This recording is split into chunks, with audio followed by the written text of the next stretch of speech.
আজকে ৯টা থেকে বাংলাদেশ অনলাইনে একটা ডিবেট চলতেছে। ডিবেটের বিষয় কি? তারাবির নামাজ ৮ রাকাত নাকি ২০ রাকাত। আহলে সুন্নাত ওয়াল জামাতের পক্ষে মাওলানা আলী হাসান ওসামা এবং আলে হাদিসের পক্ষে ভারত থেকে ব্রাদার রাহুল, এরা দুইজন ডিবেট করতেছে, যুক্তিতর্ক করতেছে, বাহাস করতেছে।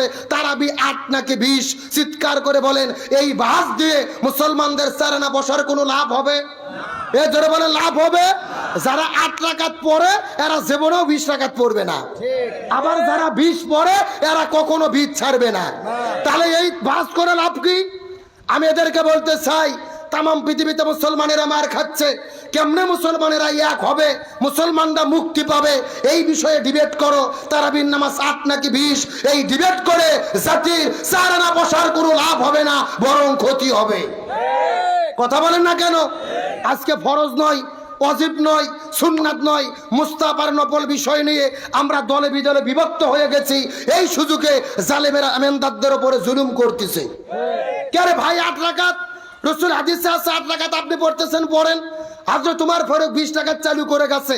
রাসূল বলেছেন আমার পরে কোনো নবী হবে না। লাউকানা উমর, নবী যদি হতো হযরত উমর হতো। আমরা উমরকে ভালোবেসে যদি ২০ রাকাত পড়ি, তোমাদের চুলকানি ওঠে কেন? কথা কর না কা? তোমরা তো ৮ রাকাত করছিস, আমরা তো বাধা দিতে যাইনি। পড়ো, তোমরা শহীদের আমল করো। আমরাও রাসূলের সাহাবীকে মহব্বত করে ২০ রাকাত পড়ি, তোমরাও হাসরে উঠবা, আমরাও উঠবো। যারা মূল তার কাছে থাকবে, এত দলাদলি কেন? আজকে যারা নামাজ পড়ে না এদের ব্যাপারে কোনো ভুরুক্ষেপ নেই। গত বছরে বাগেরহাটে ২ দল মারামারি লাগছে, অস্ত্র নিয়ে, লাঠি নিয়ে। তারাবি ৮ নাকি ২০।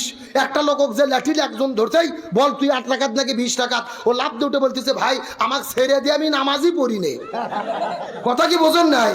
মানে কত লোক নামাজ পড়ে না, ওই টেনশন আমাদের মধ্যে নাই। আমরা উস্তাব আর নফল বিষয় নিয়ে দলে বিদলে বিভক্ত হয়েছি।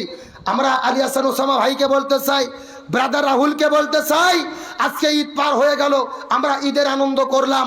কত আলেম ওলামা জেলের মধ্যে বন্দী। আল্লামা মামুনুল হক ঈদ করতে পারেনি, কত আলেম ওলামার সন্তান আনন্দ করতে পারেনি। আলেমদের কেমনে মুক্ত করা যায়, আলেমদেরকে কেমনে কোরআনের ময়দানে ফিরানো যায়, এই টেনশন করো। তারাবি ৮ নাকি ২০ রাকাত, এই ডিবেট করে জাতিকে আর তোমরা দলে বিদলে বিভক্ত করবে না। আমরা চাই আর কোনো দলাদলি নয়, আমাদের এক হতে হবে। আজকে আমাদের পিঠ ঠেকে গেছে দেওয়ালের সঙ্গে। ৮ পড়বে নাকি ২০ পড়বে, বাদ দাও। তারপরে হাত বুকে বাঁধবে নাকি নাবিতে বাঁধবে, বাদ দাও।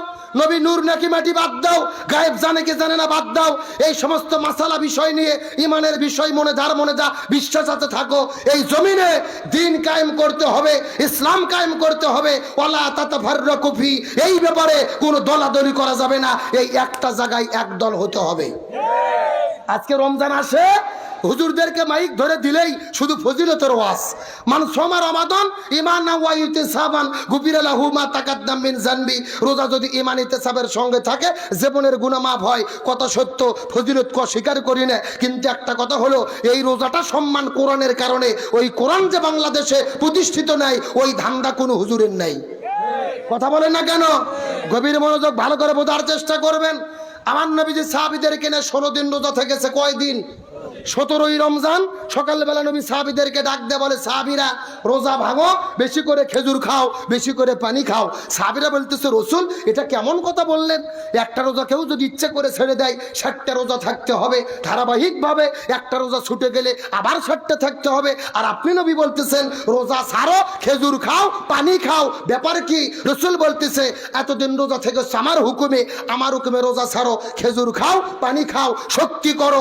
আবু জেল এসেছে মদিনা আক্রমণ করতে, জালেমের মোকাবেলা করতে হবে, এই জমিনে দিন কায়েম করতে হবে। তার মানে বোঝা গেল, জমিনে দিন কায়েম করা, জালেমের মোকাবেলা করা রোজার চাইতে আল্লাহর কাছে দামি আমল। ঠিক আছে, আসতে বললেন কেন? জোরে বলেন ঠিক। অথচ আল্লাহ রোজা ফরজ করছে একটা হুকুম দিয়ে। ওই এক হুকুম পালন করার জন্য 1 মাস ধরে লাপালাপি, মরিয়ম খেজুর দিয়ে ইফতার, আজওয়া খেজুর দিয়ে ইফতার। অথচ নবী দিন কায়েমের কথা বলেছে, ওই ব্যাপারে কোনো ভুরুক্ষেপ নাই। গভীর মনোযোগ, ভালো করে বুঝবেন। আমার নবীজির চাচা আমির হামজা, নাম কি বলেছি? হযরত আমির হামজা রাদিয়াল্লাহু তাআলা বিয়ে করে নতুন বউ কিনে বাসর ঘরে গেছে। জিয়াদের ডাক এসেছে, বাসর ঘর স্ত্রীর সঙ্গে মেলামেশা করেছে, গোসল ফরজ। বউকে রাখার পরে জিয়াদের ময়দানে গেল। জিয়াদ করতে করতে 1 নয় 2 নয় 3 ওয়াক্ত ফরজ নামাজ কাজা হয়েছে। জোরে বলেন কয় ওয়াক্ত? ফরজ গোসল গেছে, 3 ওয়াক্ত ফরজ নামাজ গেছে। আমির হামজা শহীদ, কত শহীদ পড়ে আছে, আমির হামজার লাশ খুঁজে পাওয়া যায় না। জিবরাইল এসে বলে, ইয়া রাসূলুল্লাহ, আপনার চাচা আমির হামজা বাসর ঘর থেকে ফরজ গোসল না করে এসেছে, 3 ওয়াক্ত ফরজ নামাজ কাজা করেছে। আল্লাহ আসমান থেকে 70,000 ফেরেশতা নাজিল করেছে আপনার চাচার জানাজা এবং গোসল করানোর জন্য। আল্লাহু আকবার বলেন। এ সাথের মুসলমান, কি বুঝলেন? শত শত সাহাবী শুয়ে পড়ে আছে, শহীদ হয়েছে, তাদের জন্য ফেরেশতা আসেনি। ফরজ গোসল মিস করেছে, 3 ওয়াক্ত নামাজ কাজা করেছে, তার জন্য 70,000 ফেরেশতা আসলো। তার মানে বোঝা গেল ফরজ গোসলের চাইতে, ফরজ নামাজের চাইতে দামি আমল হলো এই জমিনে দিন প্রতিষ্ঠার জন্য লড়াই করা, সংগ্রাম করা।